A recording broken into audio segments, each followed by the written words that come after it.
আপনি এত অকপটে সহজ ভাষায় কিভাবে প্রকাশ করতে পারেন মনের কথাগুলো? আমি মুগ্ধ হয়ে এজন্যই দেখি আপনাকে। ভালোবাসা হতে হবে সহজবোধ্য। যাকে বলা হয় সে যদি নাই বা বুঝলো তবে তাতে সার্থকতা কোথায়? তোমার কাছে গোপন রাখার কোনো প্রয়াস নেই মোনালিসা। বলো, সুখবর কাকে কাকে দিবে? আপাতত বাবা, ঈশান এবং আপাকে। বেশি কাউকে বলা ঠিক হবে না। আমি বাড়ি থেকে বের হব না আগামী কয়েক মাস। ইমরান হাতের ফোন দিয়ে মিনহাজকে কল দিয়ে মোনাকে ধরিয়ে দিল। মোনা দু শব্দ উচ্চারণ করে লজ্জায় কিছু বলতে পারেনি, চুপ করে আছে। ইমরান হাতের ফোন নিয়ে সালাম দিল। আসসালামু আলাইকুম বাবা, তাকাব্বাল্লাহু মিন্না ওয়া মিনকুম, ঈদ মোবারক। ওয়ালাইকুম আসসালাম, তাকাব্বালাল্লাহু মিন্না ওয়া মিনকুম, ঈদ মোবারক। কেমন আছিস? আলহামদুলিল্লাহ ভালো। তুমি এলে না কেন আজ? আজ শরীরটা ভালো লাগছিল না। কাল ইনশাআল্লাহ ভোরেই আসবো মনসুর আর নয়নকে নিয়ে। ঈদের জামাত তোদের সাথে পড়বা। ইনশাল্লাহ। একটা কথা ছিল। কি কথা? মনে হয় কি যেন বলতে চাইলো, এরপরে তোকে ধরিয়ে দিল। কি হয়েছে বলতো? সব ঠিক আছে? হ্যাঁ ঠিক আছে, দুশ্চিন্তা করো না। আসলে সুখবর দিতে ফোন দেয়া। মোনালিসা তোমাকে প্রথম দিতে চেয়েছে। কি সুখবর? তুমি নানা ভাই হবে। মিনাজ ফোনে হেসে বলে উঠল, আলহামদুলিল্লাহ, আলহামদুলিল্লাহ। আল্লাহ সুস্থ রাখুক আমার মেয়ে এবং আমাদের অনাগত অতিথিকে। পাগলিটা লজ্জা পেল কেন? দিয়ে দেখি ফোনটা ওকে। ইমরান ফোন এগিয়ে দিল।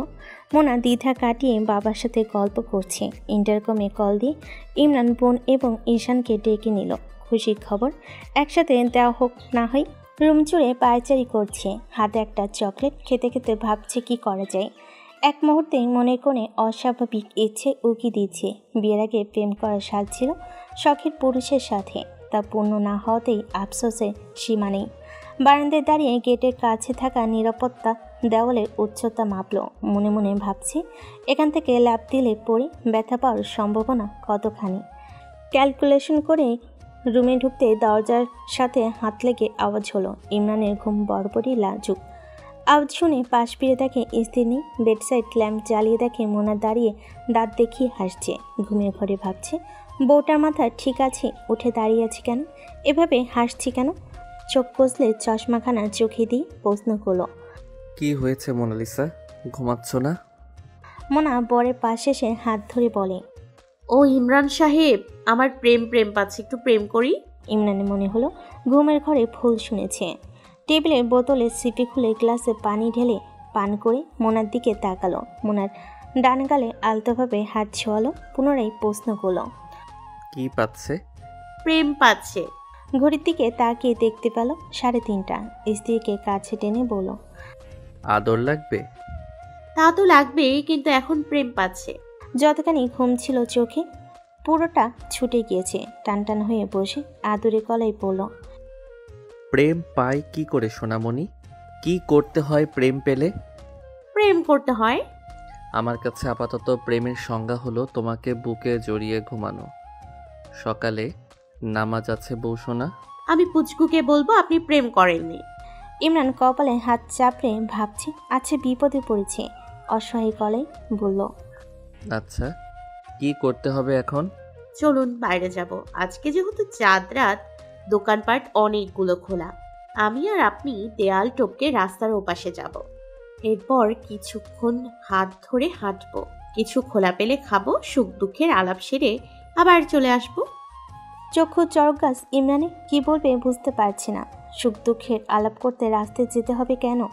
এত রাতে সুস্থ মানুষের মাথায় দেওয়াল টপকানোর বুদ্ধি আসে কি করে? বুদ্ধিহীন হয়ে বলল, বাইরে যাবে, প্রেম করবে, ভালো কথা। দেয়াল টপকাতে হবে কেন? গেট আছে না? আরে দেয়াল না টপকালে প্রেমের মজা পাবো কি করে? কাছে আসো। ইমরান মোনাকে কাছে টেনে কোলে বসিয়ে বলল, দেখো সুইটহার্ট, কয়টা বাজে? এর মাঝে তুমি কি ভুলে গেলে তুমি একা নও? বেবি আছে না? সিঁড়ি অতিক্রম করাই তো তোমার জন্য বারণ। আর আমাদের এক একটা দেয়াল তো মিনিমাম 12 ফিট। আমারও আজকে মাত্র সেলাই খুলে দিল। পায়ে প্রেসার পড়বে না। দেয়াল টপকানো দুজনের জন্যই বেশ ঝুঁকিপূর্ণ। এখন ডিসিশন তোমার। যাওয়া কি ঠিক হবে? মোনা কিছুক্ষণ চুপ করে থেকে এবার কাঁদছে। কান্না দেখে হতবিহ্বল ইমরান কাঁদতে কাঁদতে শুয়ে পড়ল। হতাশ ইমরান বিছানা থেকে নেমে পায়ে স্লিপার জোড়া পরে পড়ল। চলো যাব, তাড়াতাড়ি ফিরবো কেমন? আপনার তো পায়ে ব্যথা। আর অনুরোধের স্বরে বলল, দেয়াল টপকাবো না সোনা, প্লিজ আরেকদিন। তখন আমরা সবাই মিলে দেয়াল টপকাবো, তুমি, আমি, ঈশান আর ঔশান, কেমন? আজ অন্য ব্যবস্থা করি। আচ্ছা, মোনা হাতে আদোকা চকলেট নিয়ে বের হলো। ইমরান সেদিকে তাকিয়ে বলল, মোনালিসা, তোমার চকলেট খাওয়ার ধরন পরিবর্তন করা উচিত। কেন কেন? এই জন্যই বাইরে খেতে দেই না। যেভাবে খাও তোমার খাওয়া দেখে আরেকজনের লোভ লাগে। চকলেট এগিয়ে দিয়ে বলল। নিন, আপনিও খান। ইমরান ঠোঁট কামড়ে হেসে পড়ে। সময় হলে আমি খাবো, এখন তুমি খাও। সিঁড়ি দিয়ে কোলে তুলে নামতেই মোনা বলল, আপনি বাড়িতে না থাকলে কে নামবে? ব্যবস্থা হবে। মোনা জানে কোনো না কোনো ব্যবস্থা ইমরান করে নিবে। যদিও বাড়ির সিঁড়ি সমতল খাড়া নয়, মোনা নিজের পারবে, তবু মুহূর্তটা উপভোগ করতে চায়। বাড়ির সদর দরজা খুলে দেখল গেটের সামনে লাইটটা জ্বলছে। চারিদিকে অন্ধকার। এত রাতে বইয়ের উদ্ভট খায়েশ মেটাতে ইমরান শরীফ সাহায্য করছে। কি দিনকাল এসেছে। গেটের সামনে দেখলো তিনজন কেয়ারটেকার গল্প করছে। এরা কি ঘুমায়নি? ইমরানকে দেখেই তিনজনই লাফিয়ে উঠল। সাথে ম্যাডামও আছে। মোনা ওদের দেখে বড় ঘুমটা টানলো। সালাম দিতেই ইমরান জানালো, গেট খুলো জোয়ারদার, আমি একটু বাইরে যাচ্ছি, কিছুক্ষণের মাঝেই ফিরবো। জোয়ারদার কাচুমুচু করে বলল, স্যার, এত রাইতে? সমস্যা নেই, আল্লাহ ভরসা। তোমার পালা বদল করে ঘুমাও। এভাবে তিনজন জেগে থাকলে কাল শরীর খারাপ করবে তো। স্যার, আমরা ঘুম থেকে উঠছি। ঠিক আছে। কোনো সমস্যা হলে কল দিন স্যার। ঠিক আছে। মোনার হাত ধরে ইমরান বের হলো। শিরশিরে বাতাস মন ছুঁয়ে দেয় শীতল আবহাওয়ায়। রাস্তার পাশে মাথা উঁচিয়ে থাকা জারুল গাছগুলো নড়ছে, পাতা উড়ছে। মাসটাকে সেলিব্রেট করতে ইচ্ছে করছে গান গেয়ে। মোনার হাতটা মুঠোয় পুরে হাঁটতে হাঁটতে বলল, লিটল ফেরি গান শুনবে? মোনা লাফিয়ে উঠল। 100 বার। আস্তে, আগের মতো লাফালাফি করো না প্রিয়, মন যেন খারাপ না হয়। ঘুরতে বের হলাম, হাসি খুশি থাকো। আমার ভয় হয় যেভাবে তিরিং বিরিং করো, কখন কি অঘটন ঘটাও। ভেবেছিলাম বড় হয়েছ, না আমি ভুল ভেবেছি, এখনো আগের মতোই আছি। সরি, আর লাফাবো না। আপনি গান গেয়ে শোনান প্লিজ। খালি গলায় গেয়ে উঠল। রূপের ঝলক দেখা তার আমি হইলাম ফানা, সে অবধি লাগলো আমার শ্যাম্পিরিতের টানা। সোনা বন্ধে ও সোনা বন্ধে আমারে দিওয়ানা বানাইল, সোনা বন্ধে আমারে পাগল করিল। নিজে কত শতবার গিয়েছে তার ইয়াত্তা নেই। রাস্তাঘাটে, অফিসে, রেস্টুরেন্টে বহুবার গাওয়া হয়েছে। অথচ আজ লজ্জা পেল মানুষটার মুখে গানটা শুনে। ইমরান মোনার দিকে তাকিয়ে গাইছে। ভেবেছিল হাঁটার রাস্তাটুকু ইমরানের দিকে তাকিয়ে গান শুনবে। এখন যে মাথা তুলতে লজ্জা লাগছে, এই গান গিয়ে যে মানুষটাকে বিরক্ত করত, আজ মানুষটা এত বছর পর সেই গানই শোনাচ্ছে। গানটা শেষ করে মোনার থুতনি ধরে ইমরান মুখখানা তুলে পড়ল। ভালো হয়নি মোনালিসা? অনেক। চুপ করে যে। আশা করিনি এই গান গাইবেন। যতগুলো চ্যালেঞ্জ ছুঁড়েছিলে সবকটা বাস্তবায়ন করে ছাড়লে, চকলেট খাইয়ে ছাড়লে, প্রেমে পড়তে বাধ্য করলে, বিয়েটাও আলহামদুলিল্লাহ হয়ে গেল, এখন সন্তানের বাবাও বানিয়ে ফেলছো। ইনশাল্লাহ এতটুকু করতে পারবো না তোমার জন্য? উর্দু শের শোনাই। ওয়াহ মোনালিসা ওয়াহ। जिंदगी जीना तो ऐसे जीना ना पसंद मर्द को भी पसंदीदा मर्द में तब्दील होना था, जिसकी जान आपके की शान में कुर्बान। मैंने प्यार किया, लोग मुझे गुनाह कहती है, इसमें मेरा कसूर क्या है? उन्हें भी तो पूछना चाहिए मोहतरमा, आप इतना खूबसूरत क्यों हैं? মোনার মুখে হাত, এভাবে প্রেম নিবেদন এই মানুষটার কাছে আশাই করেনি কখনো।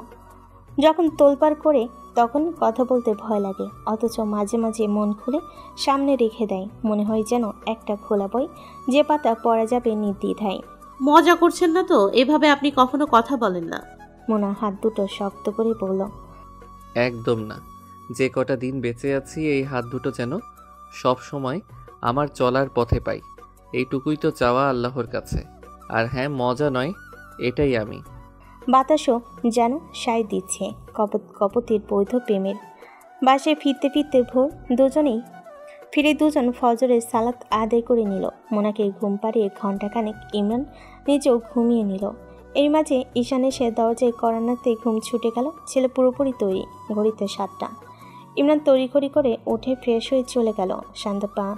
সাদা পাঞ্জাবিতে বাবা ছেলেকে দেখতে চমৎকার লাগছে। ঈশান মাকে জাগানি অপেক্ষা করছে মা ওঠার। বাবা বলে উঠল, প্রিন্স, মা ঘুমাক, আমরা এসে কথা বলে নিব। সারা রাত ঘুমাইনি। ঈশান বাবার দিকে তাকিয়ে বলল, তোমার অনেক কাজ পাপা, এখন থেকে অফিসের কাজের সময় কম দিও। আমি যতক্ষণ বাসায় থাকি মাকে দেখবো, তোমার কাছে আসলে একটু কম বকবে। জানোই তো মা একটু যত্ন চাই। ইমরান হাতে ঘড়ি লাগাতে লাগাতে কিঞ্চিত হেসে ছেলেকে বলল, তুমি সামলে নিও, আমি তো সময় পাই না। উফ পাপ্পা, আর ঠিক হলো না। আমি তো সামলাই, কতখানি সময় দাও মাকে। তুমি হাজব্যান্ড হিসেবে খুবই পোচা। আর পাপা হিসেবে? পাপ্পা হিসেবে বেস্ট হলেও হবে না, হাজব্যান্ড হিসেবে হতে হবে। আমি চাই না আমার বোন কষ্ট পাক। বোন যে বুঝলে কি করে? মন বলছে। ভাই হলে? তাতেও সমস্যা নেই, দুজন মিলে তোমাকে আর মাকে জ্বালাবো। ইমরান হাসছে ছেলে বাচ্চামো দেখে। দুজন সিঁড়ি দিয়ে নামতে নামতে কথা বলছে। নিচের সকলে অপেক্ষারত। হালকা সেমাই খেয়ে মিষ্টিমুখ করে বেরিয়ে পড়ল ঈদের জামাতের উদ্দেশ্যে। মুসলিম জাহানের তাৎপর্যপূর্ণ দুটি উৎসব ঈদ উল ফিতর এবং ঈদ উল আজহা। 1 মাস সংযমের পর আসে ঈদ উল ফিতর। সালাতের মধ্য দিয়ে শুরু হয় উৎসবের আয়োজন। মসজিদ থেকে বের হয়ে সকলে বাড়ির উদ্দেশ্যে রওনা হলো। মিনাজ ইমরানের সাথে কথা বলতে বলতে প্রশ্ন করল, তোর কি শরীর খারাপ? ইমরান অন্যমনস্ক ছিল, ধ্যান ফিরে পড়ল, না তো, ঠিক আছে আমি। ঘুম আসনি সারা রাত? চোখ মুখ শুকনো লাগছে। দুশ্চিন্তা হচ্ছে। মোনালিসা এখনো ছোট, সব সামলে উঠতে পারবে কি না, আমি ঠিক কতখানি যত্ন নিতে পারবো? মিনাজ হেসে বলল, আমার মেয়েকে আমি চিনি, ও দিব্যি সব সামলে ঘর মাতিয়ে রাখবে। নেক্সট ডেট কখন তোমার কেমোর? Next week. আর ভালো লাগে না রে, খুব কষ্ট হয়। কদিন থাকবো এভাবে? আল্লাহ ভরসা, কষ্টের পর আল্লাহ স্বস্তি দেন। চারিদিকে তোলপাড় ভাঙচুর। ঢাকার আবাসিক হোটেল রেস্ট ইউনিয়নের 10ম তলায় 904 নম্বর কক্ষে রক্তের গড়াগড়ি। একজন প্রাপ্তবয়স্কা নারীর হাত জখমি এবং সেই সাথে অল্পবয়স্ক ছেলে মাথা ফাটানো। অঝরে রক্ত ঝরছে। এদের হাসপাতালে নেওয়ার সাহস কারণেই। বারবার হাত করজোড়া মাপ চাইছে, অথচ মনিবের হৃদয় পোস্তর খণ্ডের দ্বারা তৈরি।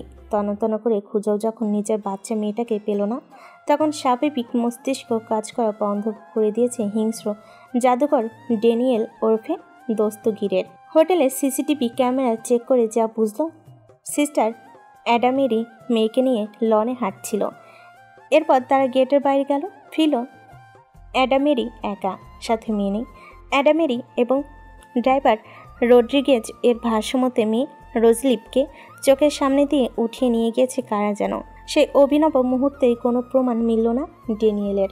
সন্দেহের তীরটা যার দিকে তাকে ঠিকভাবে সন্দেহ করা যাচ্ছে না। আজিদ মেয়ের অপহরণ হয়েছে গত রাতে, অথচ সে জেনেছে কিছুক্ষণ আগে। যাকে সন্দেহ করবে সে জানেই না ড্যানিয়েলের মেয়ের সন্ধান এবং আসল পরিচয়। তবে কে করেছে এই কাজ? এই মেয়েই তার শেষ সম্বল। প্রথম দিকে মেয়ের জন্মের পর তার মায়ের সাথে যোগাযোগ বন্ধ করেছিল। যেদিন মেয়ের মুখ দেখল সেদিন থেকে আর ভুলে থাকতে পারেনি ছোট্ট পাখিকে। বেশি বার বেড়েছিল মারিয়া, তাই চিরতরে শেষ করে মেয়েকে নিজের করে নিয়েছে ড্যানিয়েল। হুড়মুড় করে বেরিয়ে পড়ল হোটেল কামরা থেকে। ম্যানেজারের সাথে কিছুক্ষণ আগে খারাপ ব্যবহার করেছে, অথরিটিকে জানিয়েছে। সকলের এক কথা, হারিয়েছে তার মেয়ের গভর্নেন্সের কাছ থেকে, হোটেল থেকে নয়। এই দায়িত্ব হোটেল নেবে না, মেয়ের উপর জাদুবিদ্যা খাটাতে পারছে না। এর একটাই কারণ, তার বন্ধু বা শত্রু কেউই জানে না মেয়ের কথা। এদিকে আধ্যাত্মিক শক্তি খাটাতে গেলে মেয়ের জীবন বিধ্বস্তগ্রস্ত হতে পারে। রাস্তায় ছুটছে পাগলের মতো, জীবনের কোনো সম্পর্কেই ভ্যালু দেয়নি, কিন্তু এই এক জায়গায় আসলে নিজেকে নিজের রূপে রাখতে পারে না। ভালোবাসার পিতা হতে বাধ্য হয়। কি খেয়েছে মেয়েটা রাত থেকে? মেয়েটা কি বেঁচে আছে? বাবাকে স্মরণ করছে না। খানবাড়ির লিভিং এরিয়াতে উৎসব লেগেছে, গল্প আড্ডায় মাতোয়ারা। হামদাদ এসেছে কিছু সময় আগে, সাথে নিয়ে এসেছে দস্তগীরের অবুঝ কন্যা রোজলিপকে। সকলে ভেবে নিয়েছে ইমরানের বন্ধু হামদাদের মেয়ে। মেয়েটা চেয়ে চেয়ে দেখছে। ইমরান মেয়েকে দেখে কোলে তুলে নিল, পাশে বসিয়ে নিচাতে খাই দিচ্ছে। মেয়েটা কেমন শান্ত, কোনো হই হুলো নেই। ইমরান মুখে তুলে একটু করে পাশ দিচ্ছে, টুকটুক করে খাচ্ছে। ঈশান সোয়ান সবাই আদর করছে। মোনা ওপর থেকে নেমে এই মেয়েকে দেখে এগিয়ে এলো। কোলে নেওয়ার জন্য হাত বাড়াতে চোখের পলক ফেলে মেয়ে দেখছে। যতটুকু ধারণা করা যাচ্ছে এই মেয়ে মানুষ চিনে না, যেখানে আদর পাওয়া সেখানেই ঘেঁষে। এই যে এতক্ষণ ইমরানের হাতে অনায়াসে খেয়ে নিল, এখন মোনার কোল ঘেঁষে মোনার গাল ছুঁয়ে দিচ্ছে, চুড়ি ধরছে, শাড়ি ধরছে। সবাই দেখছে ব্যাপারটা। মোনা প্রশ্ন করল, মা, তোমার আমাকে পছন্দ হয়েছে? ফ্যাল ফ্যাল করে তাকিয়ে আছে এক দৃষ্টিতে। হামদাদ বলে উঠল, ভাবিজি, she doesn't aware of this accent. Mona জিভে কামড় দিয়ে বলল, সরি।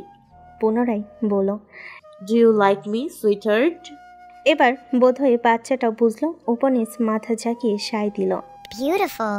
আইরিন হেসে বলে উঠল, ভাবা যায় বিউটিফুল সবাই চেনে, শুধু এই আকাম্মা আমার ভাইটা চিনল না। আসতে যাতে বিউটিফুলটাকে বকে। নান সেই কথা মাটিতে পড়তে না দিয়ে সাথে সাথেই বলল, কি যে বলো না আপা, আহম্মক যদি বিউটিফুল না চিনে তো আহম্মকের ঘরে কিভাবে নতুন ওয়ান্ডারফুল আসছে। আহম্মক বিউটিফুলকে বশ করার মন্ত্র জানে, ভং ধরে থাকে আর কি, চেনা যায় না। ইমরান নয়নের দিকে ক্ষিপ্ত চোখে তাকাতেই লিভিং এরিয়া নিস্তব্ধ, মানে এতক্ষণের ঘটনা ছড়িয়েছে। ইমরানের দীর্ঘ নিঃশ্বাস। একদিকে মনে হলো ভালোই হলো, মোনার যত্নে ঘাটতি হবে না।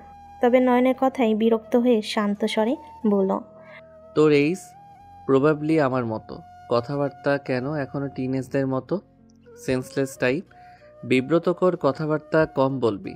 নয়ন মুখটা প্যাঁচার মতো করে চুপসে গেল। ইমরান উঠে দাঁড়ায়, ঠিক তখনই নয়ন বলে উঠল, ইস, তুমি ভাবছো এভাবে ধমকাইয়া আমাকে থামাইতে পারবা? আমি থামবো না। যা যা এখান থেকে যা। তুই এখানে থাকলেই পরিবেশ নষ্ট। হেডমাস্টারের মতো এটা করা যাবে না, ওটা করা যাবে না, ঠিক নয় এসব চলে। ইমরান উঠে আসতে মিনহাজ ডাকলো, বসো তো, মজা করছে, সিরিয়াস হচ্ছিস কেন? মাথা ব্যথা করছে, তোমরা গল্প করো, আমি আসছি। আমি চলে যাব, বাসায় গেস্ট আসছে, আম্মা ফোন দিচ্ছে, তোরা বাসায় আয় সবাই। আব্বা আম্মা দুজনেই অপেক্ষা করছে তোদের একসাথে দেখার। ইনশাল্লাহ আসবো। ইমরান হামদাদকে বলল, হাম্মাদ ভাই, তুমি একটু বিশ্রাম নাও, রোজ থাকুক সবার কাছে, খেলা করুক। মোনা উঠে দাঁড়াতেই ফুপু শাশুড়ি বলে উঠল, ও বউ সাবধানে যা, ইমন ওরে দল। ইমরান ঘাড় ঘুরিয়ে মোনার দিকে তাকাতেই মোনা লজ্জা পেল। এর মাঝেই খালা বলে উঠল, শুইনা রাখবো, একটু সাবধানে চলবি। আর ইমরান বউরে কটা মাস চালাইস না বাপ, রাইতে সোহাগ করা লাগবো না এই কমাস। তোর বাপ ভালা ছিল, আপারে জ্বালাই নাই। উফ, তোর খালু একেরে নাসের বান্দা ছিল। বহুন এই বংশের পোলারা বহুত চালাক, পেটের ভিতরে মায়েরে জ্বালায়, আগে আগে লাতে মারে। ইমন আর ইস্তুও আপারে জ্বালাইছে, আইরিন জ্বালাই নাই। একটু খানা ঠিক মতো করিস। উপস্থিত সকলের মুখ লটকে গিয়েছে। ইমরান স্তব্ধ হয়ে খালার দিকে চেয়ে আছে। নাকের গোড়া ফুলে উঠেছে, দাঁতে দাঁত লেগেছে, চোখ উঠিয়ে বোনের দিকে তাকিয়েছে ক্ষিপ্ত চোখে। নয়ন ঢোক গিলছে। এসব কথা বলার স্পর্ধা ইহ জন্মও এই বাড়ি কারোর হবে না। এরই মাঝে সোহান বলে উঠল, তাহলে তো জমজ হলেই ভালো, ছেলেটা দুষ্টু মিষ্টি করলে মেয়েটা সামলাবে। ফুপু ধমকাই বলে, বউটার বয়স দেখছিস নাতি, এত অল্প বয়সে 4 বাচ্চা কেমনে সামলাইব? নয়ন ভুল কুচকে বলে, ফুপু 2 বাচ্চা, 4 বাচ্চা না তো। ইমন আর ঈশান আছে না? নয়ন তবদা খেয়ে বলে, ইমন বাচ্চা। বউ গো, কাছে জামাই বাচ্চা গোর মতোই সোহাগ পায়। সকলের মুখে রক্ত যেন গায়েব মুহূর্তে। ঈশান বাবার দিকে তাকিয়ে দেখে বাবা নীরব খাম্বার মতো আগের জায়গায় দাঁড়িয়ে আছে। ছেলে লজ্জা পেয়ে সামনে থেকে চলে গেল। পিছু নিল সোহানও। মিনাজ মনসুর উঠে দাঁড়ায়, এখান থেকে পালাতে পারলে বাঁচি। এই বুড়ির মুখগুলো 2 মুখ নয়, কামান এক একটা। যাচ্ছে তাই বলে ফুপু মুখে পান দিয়ে বলে, বাপ চান মস্করা করতাছিস, যা তুই ঘুমাইতে যা, এখন থেকে তোর রাত জাগতে হইব। বউডার কখন কি লাগে? এই সময় বউরে খুশি রাখতে পারলে বাচ্চাটাও খুশি থাকবো নে। ইমরান কথা না বাড়িয়ে চলে গেল। আর কিছুক্ষণ দাঁড়ালে মান সম্মান সব হারাবে। মোনা কাতর গলায় বলল, ফুপু, আপনাদের ছেলে রাগ করেছে। খালা বলে উঠল, তো কি হইছে, তুই আসিস কেন বউ? যা সোহাগ কইরা রাগ কমা। আইরিন ফুপু খালাকে ধমকে বলল, তোমাদের দুইটার জ্বালা এমন অতিষ্ঠ, আজ অবধি কেউ সাহস পায় নাই এমন লাগাম ছাড়া কথা বলতে। আমি বললেও আতঙ্কে থাকি, এমনি কথা কম বলে। এখন তুমিও সবার মাঝে থাকলে কিছুক্ষণ বলে, অথচ তোমরা যা শুরু করেছো ও দেখবে একেবারে কথা বলা বন্ধ করে দিবে। পোলাপানদের সামনে ওরে এসব বলো তোমরা। পোলারাও শরম পেয়ে চলে গেছে, কদিন পরে পোলা বিয়া করাবে। ওর কি বিয়ে করাটাই দোষের হলো? দোষ তো গোর, ও এরম তো ছিল না, বানাইছস কেন? কথাবার্তা কইতে চায় না, যা কয় মাইপা মাইপা কয়। কথা কইতে পয়সা লাগে, এত কথা পেটের ভিতরে জমাইলে কয়দিন একদিন বাস্ত হইব। বউ হুন, তুই কথা বেশি কবি, পেটের বাচ্চাটা একটু চঞ্চল হোক, ওর দাজ পাইলে গালটা এরকম পেঁচা লাহান দইরা রাখবো, দেখতে কেমন লাগে? নয়ন তাল দিয়ে বলল, একদম হোক না খালা।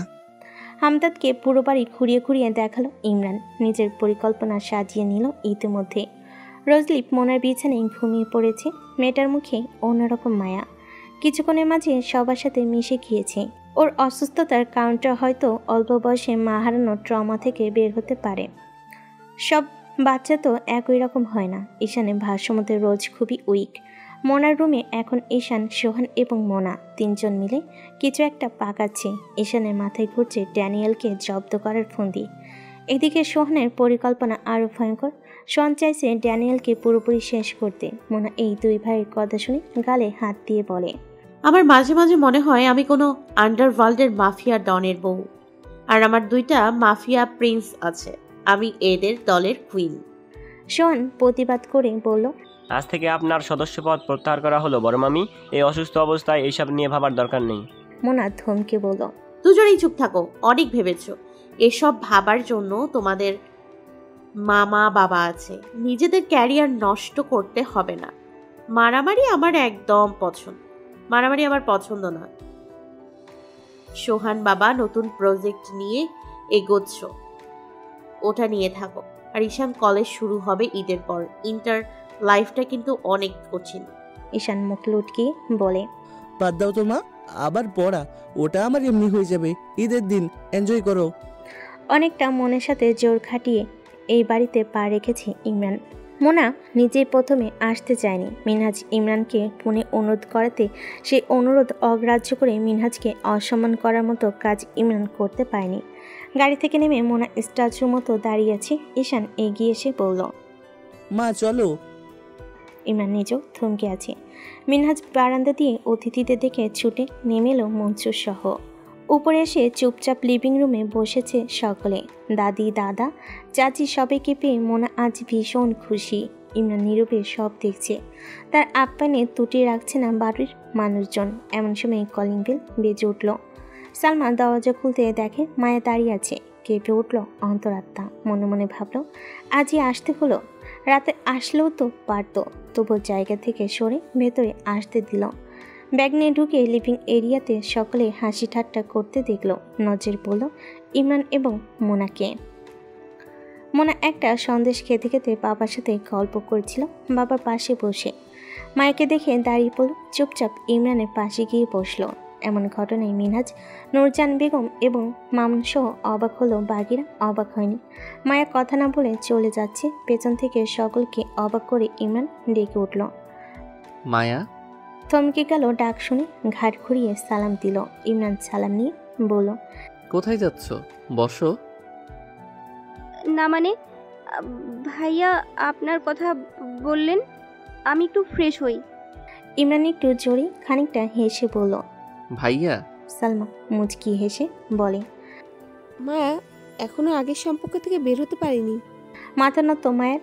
নূরজান বেগম এবং মামুন সাহেব আতঙ্কে আছেন মেয়ে যদি কোনো কেলেঙ্কারি করে বসে তবে মানসম্মান আর কিছুই থাকবে না। ইমরান পরিবেশ সহজ করতে প্রশ্ন করল, তোমার হাজবেন্ড আসেনি? জি এসেছে, কি যেন একটা কাজ পড়লো, আমাকে আগে আসতে বলল।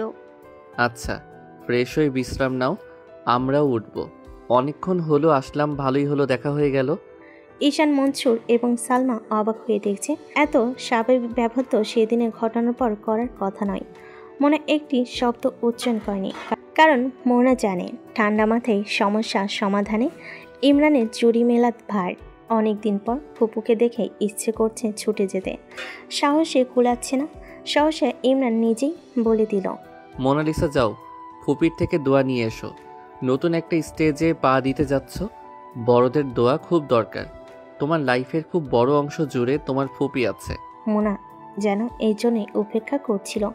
শোনা মাত্রই ছুটে গিয়ে জড়িয়ে ধরল মায়াকে। মায়া এতটা আশা করেনি, চোখ বেয়ে গড়িয়ে পড়ছে অশ্রু।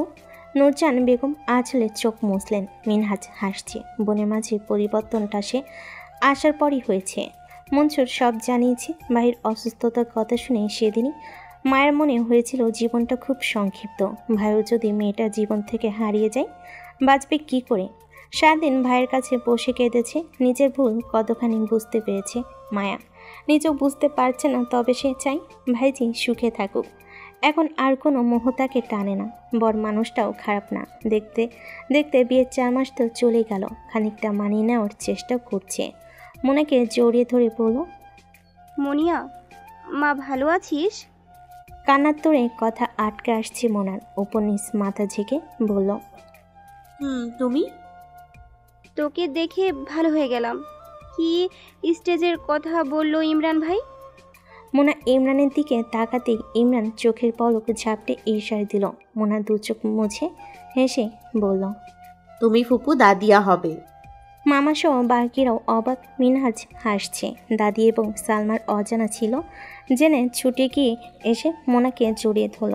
এই বাড়িতে গোপন ছিল সেটাও ফাঁস হয়ে গেল। এই দৃশ্যটা বাড়ির পুরুষদের এতটাই ভালো লাগলো, সবাই একসাথে বলে উঠল, মাশাআল্লাহ। মনসুর টেবিলের উপর থেকে রসমালাই প্যাকেট খুলে সবার আগে ইমরানের মুখে গুজিয়ে দিয়ে বলল, আগে আপনি খান। ইমরান হেসে পুরোটা মুখে নিতেই ঈশান বলে উঠল, পাপ্পা ভুলে গেলে তুমি সুগার খাও না। ইমরান টিস্যুতে মুখ মুছতে মুছতে মোনার দিকে তাকিয়ে বলল, একদিন খাওয়াই যায়, তাই না মোনালিসা? এক একে সবাই মিষ্টি মুখ করলো। মায়া আজ প্রাণ ভরে দোয়া করলো, মনে কোনো কষ্ট রাখেনি। ভাইজির সুখবর শুনে নিজের মনও সুপ্ত বাসনা জাগ্রত হলো মা হওয়ার। একটা গুছানো সংসার করার। আজ স্বামী আসলে তাকে জানাবে বলে পরিকল্পনা কষে নিল আপন মনে। নিজের মনে এই পরিবর্তন আসা খুব প্রয়োজন ছিল। সেই সাথে ভাইয়ের প্রতি কৃতজ্ঞতা। মিনাজ উঠে দাঁড়ায় এবং বনো মেয়েকে বুকে জড়িয়ে বলে, এমনভাবে থাকি সবাই, আমি যদি নাও থাকি আমার আফসোস নেই। মায়া কান্ন বিচলিত কণ্ঠে বলল, কোথাও যেতেই দিব না আমরা তোমাকে। আল্লাহ অবশ্যই আমাদের জন্য তোমাকে সুস্থ রাখবেন। ততক্ষণে মায়ের স্বামী এসেছে। হাসি আড্ডায় মেতে উঠেছিল বসার ঘর। মোনা সকলকে ও বাড়ি যাওয়ার দাওয়াত দিল। বাড়ি থেকে বের হয়ে গাড়িতে উঠতেই ঈশান বলল, পাপ্পা আমাদের ঘোরা শেষ। ইমরান বলল, রাত হয়েছে তো, আর কোথাও যেতে চাও নাকি? মোনা গাল ফুলিয়ে দুগালে হাত দিয়ে বসে আছে। ঈশান মুখ ভেঙচি দিয়ে বলল, অবশ্যই, তুমি বলেছিলে আমাদের ফুচকা খাওয়াবে। রবিন বলে উঠল, ঈদের দিন সব বন্ধ না? জানতাম চাচ্চু তোমরা এমন কথাই বলবে। ইমরান পেছনে বসা স্ত্রী পুত্রের দিকে তাকিয়ে বলল, ফুচকাই তো খেতে চাও তাই না? দুজনে মাথা ঝাঁকাই। ইমরান সায় দিয়ে বলল, রবিন বাড়ি চলো, আজকে সবাইকে আমি ফুচকা বানিয়ে খাওয়াবো, চলবে? ঈশান মোনার চোখ চকচক করে উঠল। দুজনেই একসাথে হাই ফাইভ দিয়ে বলে উঠল, দৌড়াবে? টিকটিক করছে হাত ঘড়িটা। অপেক্ষার প্রহর আটকে যায়। মাঝে মাঝে মানুষকে ভ্রমে রাখাটা নিত্যন্তই আনন্দ নয়, বরং আত্মতুষ্টি। এই যে আপাতত সকলে জানে ছেলেটাকে আগলে রাখতে হবে, নতুবা তার উপর বিপদ আসতে পারে। অথচ ঘাড়ে বিপদ নিয়ে চলছে। আপন সত্তাকে প্রশ্ন করো যখন উত্তর দিতে অক্ষমতা জানে, তখন বিবেক সোজা সরল রৈখিক পথটাকে থামিয়ে মস্তিষ্কে বক্ররেখা অনুসরণ করে জানান দেয়। তুমি সাধারণ নও, তোমার রক্ত তেজদীপ্ত, তুমি কৌশলী, সরল পথ তোমার বাধা, কারণ ও পথে ছিটানো হাজার কাটা। অনুসন্ধানী হও। হাতে থাকা ফোনটা বেজে উঠল। ফোন রিসিভ করে কথা শেষ করলো। ধীরে ধীরে নির্জনতাকে বড্ড আপন মনে হয়। পায়চারি করছে কাঙ্ক্ষিত সংবাদের অপেক্ষায়। হাতের ফোনটা পুনরায় বেজে উঠতে পূর্বের নাম্বার দেখে প্রশ্ন করল,